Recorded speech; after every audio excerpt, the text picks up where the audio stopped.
The golden rule on confined space entry applies to any space large enough for someone to get into, where there's a risk of death or serious injury from hazardous substances or dangerous conditions, or where someone can become trapped.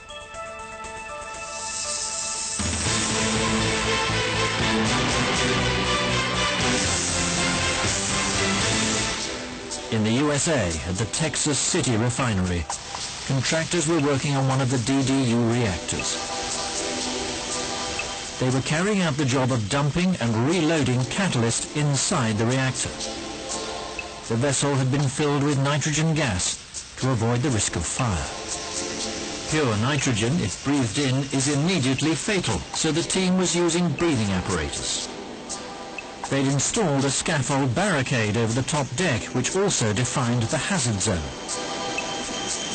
Anyone who entered this zone was required to wear breathing apparatus and a safety harness with a lifeline attached.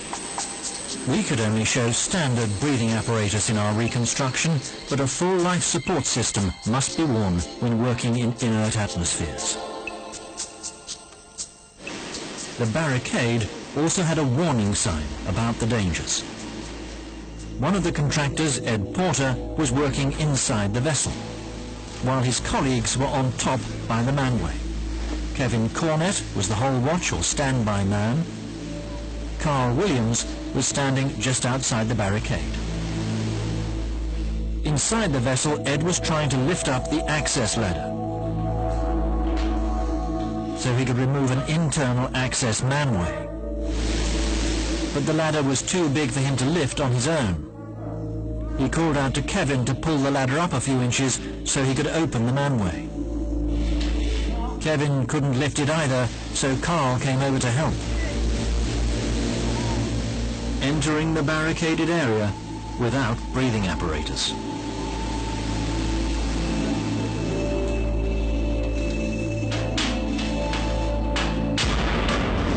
He collapsed, falling into the vessel, landing on the first reactor deck 7 feet below. He'd been overcome by the nitrogen escaping from the manway. Clearly, Carl shouldn't have entered the hazard zone without breathing apparatus and a lifeline clipped to his safety harness. He died in the vessel from asphyxiation.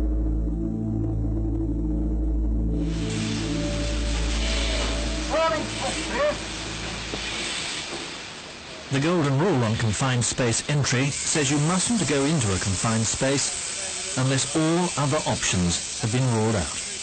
A permit has been issued authorized by a responsible person. The permit is communicated to everyone who could be affected and has been posted as required.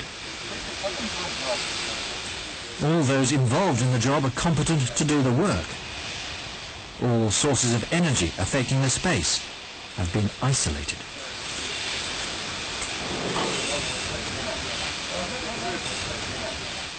Air quality or gas concentration is tested, verified, and repeated as often as defined by the risk assessment. A standby person is stationed by the entrance point, and all unauthorized entry is prevented. Thumbs up. Working in an inert atmosphere requires specialist teams. They must follow even more rigid procedures inside the vessel, and also in the vicinity of it, where the atmosphere may still be unsafe. But the golden rule doesn't just apply if there may be an inert or poor quality atmosphere.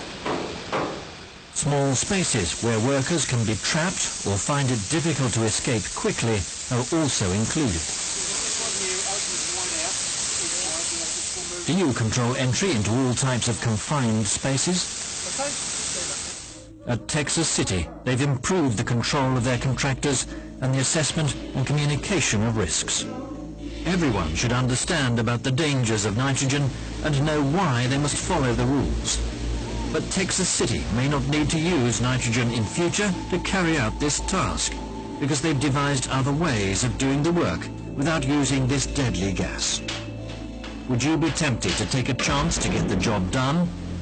If it's unsafe, stop work.